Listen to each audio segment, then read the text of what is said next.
All right, welcome back, Smilin and Shinin fam. It is a Monday, so y'all know what that means. Monday, Monday, Monday. New word of the week.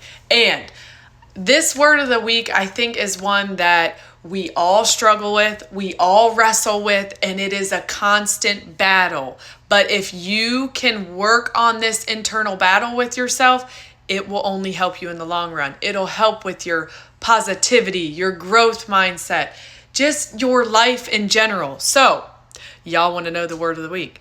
Word of the week this week is one that will change the way you live. Control.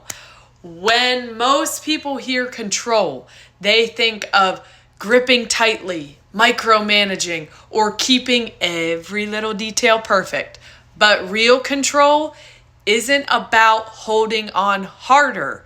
It's about choosing where to focus your energy and, letting go of what isn't yours to carry. In psychology, there's a term that they use called locus of control.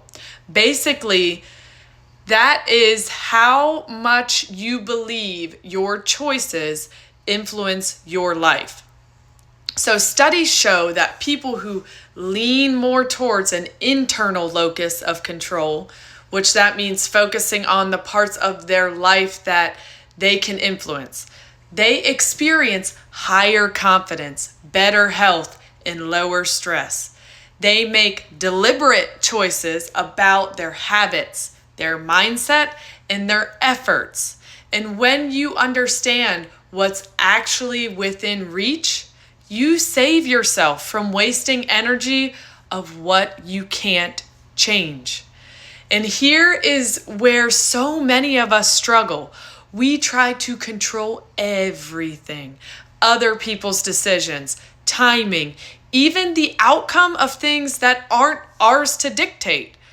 Over control is exhausting. It often comes from fear of failure, fear of rejection, fear of the unknown. But gripping too tightly doesn't keep us safe.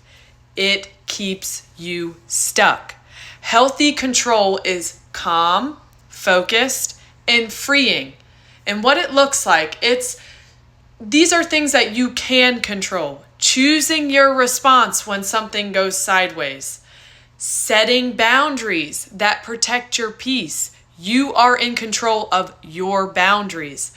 Building rhythms that sustain you, whether that be journaling, prayer, exercise, gratitude, or stillness. You have control over those.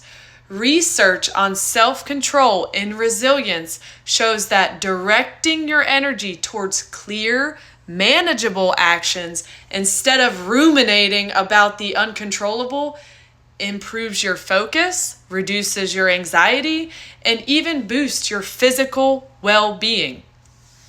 Control also means releasing what isn't in your hands, literally or figuratively.